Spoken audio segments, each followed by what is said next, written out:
Here is Pramila Jayapal on MSNBC this weekend. I love Michael Steele's like sort of meek response here where he realizes like, oh, I'm part of the problem.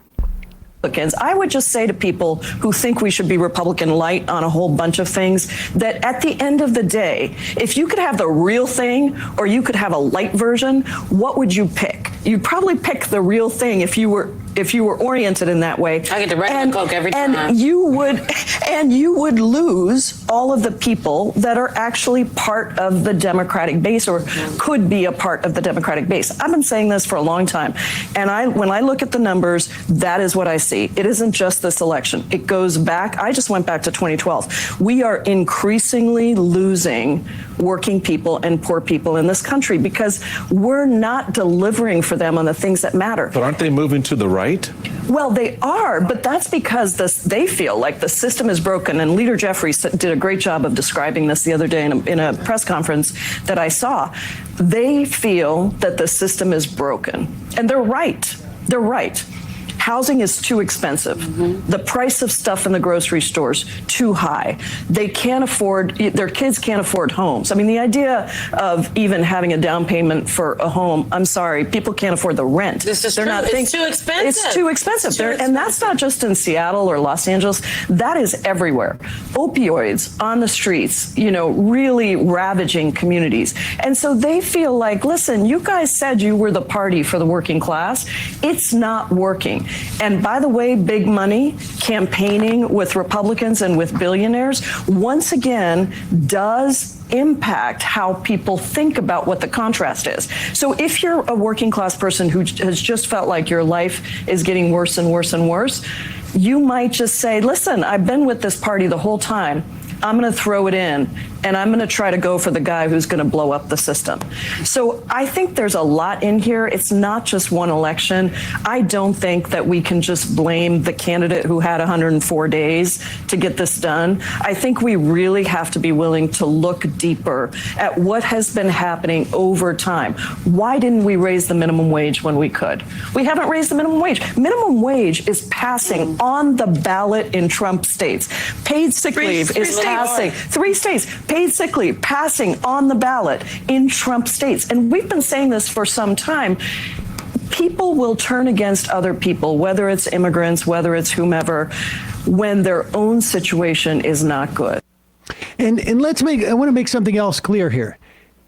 Steele tries to make it like people, they're turning to the right. No, they're not turning to the right. They are turning to the only other option because if it's not working one way, they think it's going to work the other way. Maybe we do need to deport everybody. And it's not. I mean, I don't even think that they think that. I think they're just like, well, I pressed this button before, and didn't get what I wanted. So I'm going to press this button. I don't even think that there's like, well, it's a function of deport. I think it's just like, I tried, vanilla last time. I didn't like it. It didn't agree with me. I've never liked chocolate, but I'm going to try it because maybe it's better. I mean, it's like literally, I think it's that type of decision for a lot of people. I think it is their explicit labor policy, and the Democrats have just delivered for bankers. I'm sorry, who has been delivered for by Obama? It's Elon Musk and Mark Cuban and the entire Rust Belt. that thing of 2016 when Schumer's we're going to lose working class in Pennsylvania and gain in this suburbs. Before that, he said, things are so bad with trade right now that we might get all the senators in the Rust Belt. Well, Trump ran that election and the Republicans ran that election. The complacency among Democrats and the amount of effort that I'm having to and people that I respect, I like Dean Baker's work. Why he keeps insisting that people were just misled by the media to think that the economy was better than it was. I try to rent a place. I don't know what world people are living in that they think people were bamboozled into thinking the economy was bad. I know what class they're in, though. It's a complete, the numbers that are being used to measure the economy by these folks are, it's a higher class or a professional managerial class PMC. or capitalist, right? Metrics. Also, by the way, why do I get a crap what Steele's conclusion is from this? The former head of the RNC, and of course that's what he takes away from what Jayapal articulated, exactly what the Democrats need to be. I hope she continues to be the chair of the Progressive Caucus if this is the takeaway from what this election was, because that means good things. That was the message right there. And she did a great job of saying it there. Even, without all of the other things that we talk about, there are a bunch of reasons why Kamala Harris in particular lost, but it doesn't take, and we shouldn't be discounting of things like racism and misogyny and all that went into it. And I'm definitely not. But the overall problem with the party is what we need to take away from it, because that's how we move forward, not just doing autopsies. It's about lessons learned. And this is funny because Cole from Michigan just said, feels like an hour ago when Sam said he's tired of most postmortems. I don't think it works like there's a lesson learned. The only value to postmortems at this point is to push favored ideological responses and to stop, from my perspective, to stop people like, really DNC chair is like going to be one of the only sort of relevant things for the next couple of years, to stop a Rahm Emanuel. That's the only value to the postmortems. I don't think there's any lessons learned. I think it's really ultimately, if anything's going to change within the context of the Democratic Party, it's going to be, the model is more like what we saw when Sanders ran in 2016. And I am convinced the reason why Sanders did so well in 2016, better than he ever possibly anticipated. Again, he did not think that he was running to win until January or February of 2016. He had no idea he had a chance to win.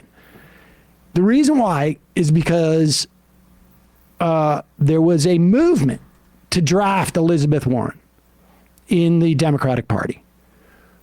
Regardless of where you are on the Warren spectrum, the point is people began to organize around issues like medical bankruptcy, 99%, et cetera, et cetera. She was one of the first maybe the first senator to come out in support of Occupy.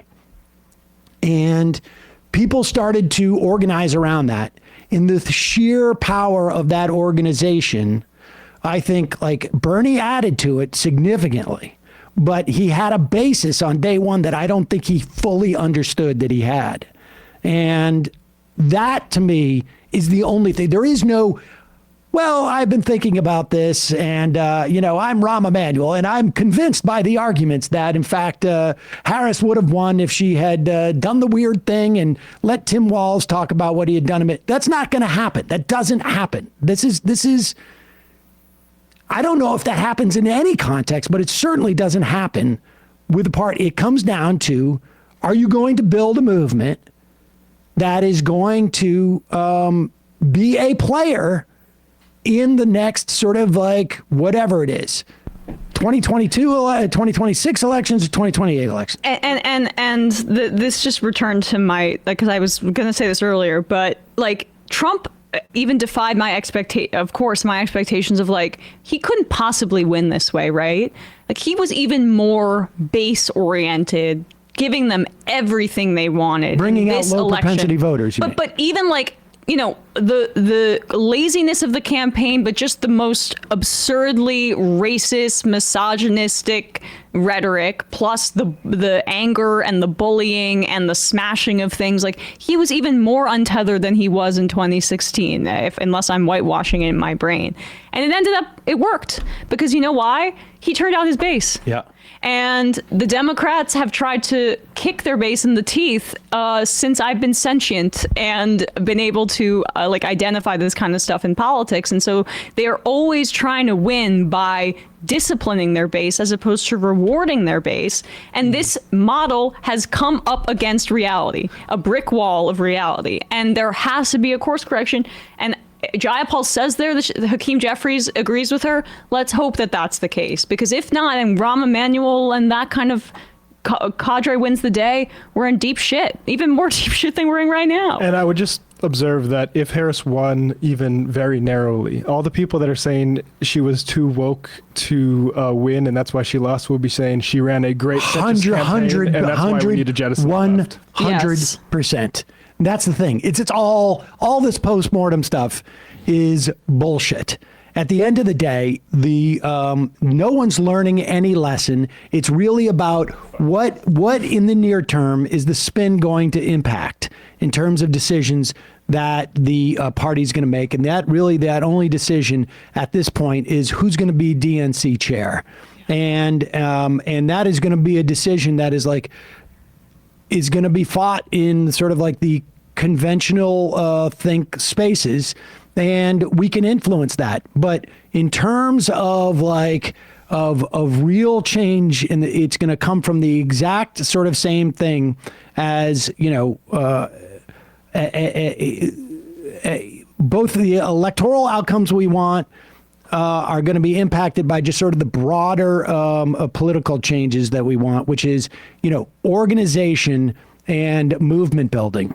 And, I don't know if people organize around Sean Fain as some type of surrogate, and then whoever feels most comfortable coming in and, picking up that baton, politically, it's there. So, we have to create the movement so that somebody can step in and channel it, at least in terms of that electoral stance, but also as a way of getting political power if somebody gets in who is at least susceptible to being influenced by people on, from the center left.